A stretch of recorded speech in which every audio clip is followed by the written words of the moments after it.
The following 6 quotes have been selected, roulette style, from a transcription of a seminar in which Gustav Metzger and More Utopia participated. The seminar became a catalyst for the development of this exhibition. Each quote is followed by a response from one member of More Utopia. 1. New members wanted for a commune in Bristol.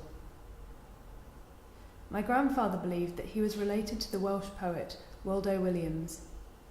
Waldo's father John taught for a time in Sheffield and was influenced by early socialist Edward Carpenter.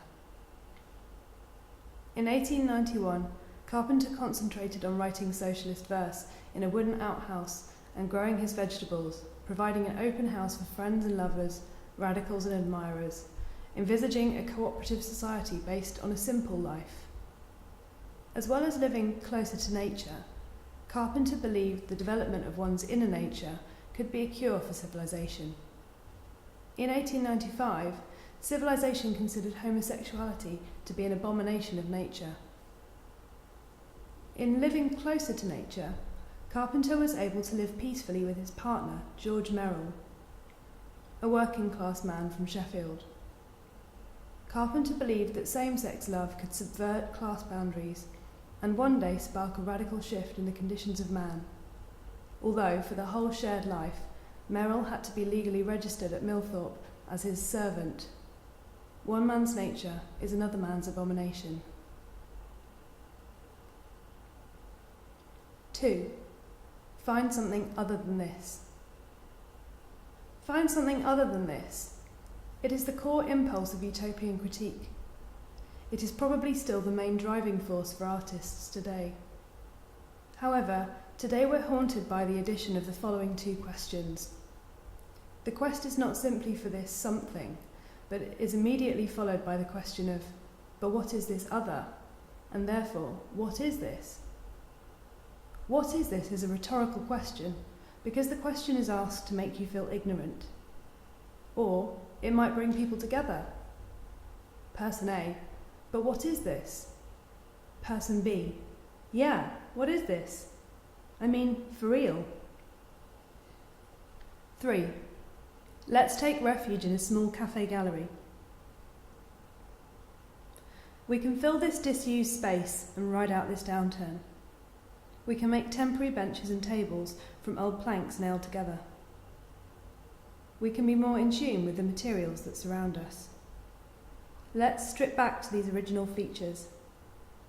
Why did we need decoration and frills anyway? If we knock through this wall, we can expose this authentic brickwork. If we're pro-environment, eco-friendly, we might just survive this. We have energy-saving light bulbs throughout the home. We compost our gardens and our kitchen waste.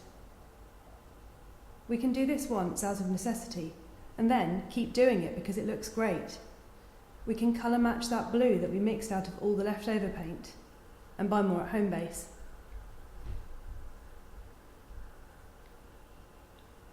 4.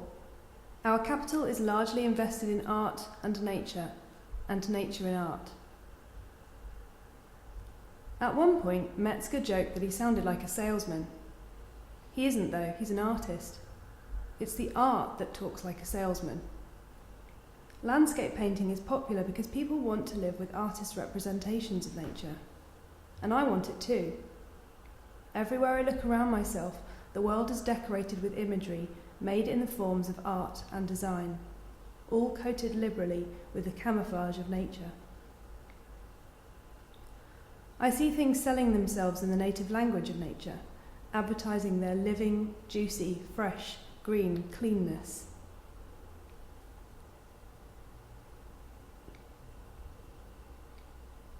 However, while small nature has become a style, big nature still reigns supreme, an unspoilt, out of control, savage wilderness that can squash us. We can put nature effects in art all we want. Nature's own imagery will still win. It's pretty inevitable that our graphic paint swamp is eclipsed by the real catastrophe, as it should be. 5. Deal with objects as a means of survival. Russian constructivist teapots, emblematic of a historical moment where artists were re-employed within society, mixing propaganda, politics, kitsch and domesticity.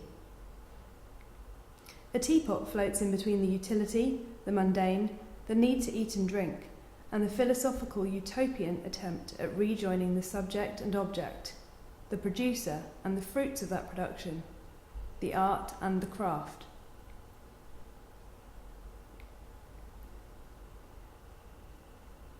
The apocalypse has happened. Constructivism bobs around on a loop. Wary of idealism, we look for new platforms, flatten any hierarchies between medium into flooded, floaty arenas where everything is craft, everything is design, everything is survivalist, everything object is a node on a dispersed network.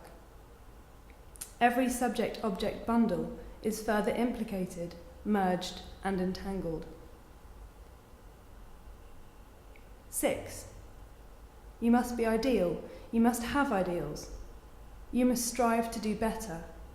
You must strive to save nature.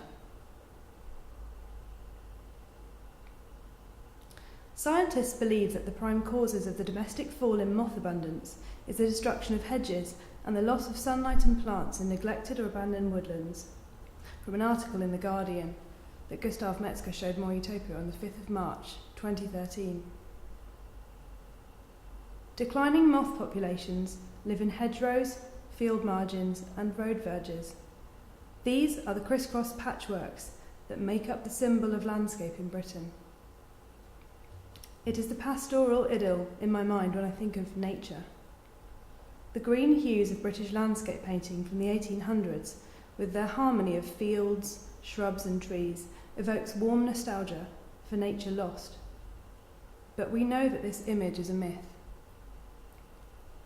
During the Industrial Revolution, the white-flecked peppered moth rested on pale lichen-covered fence posts and stone walls.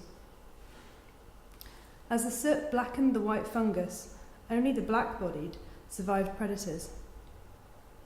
The habitat of moths, stone walls, hedges and copses, are the tools of agriculture and the markers of property. The neglect of these margins has expedited the extinction of the common moth. Sitting on the fence is a common idiom used in English to describe one's neutrality, hesitance to choose between two sides in an argument. Nature seems to like fences. Perhaps we should strive to nurture these verges and project out from here. Perhaps we should strive to nurture these verges and project out from there. The end.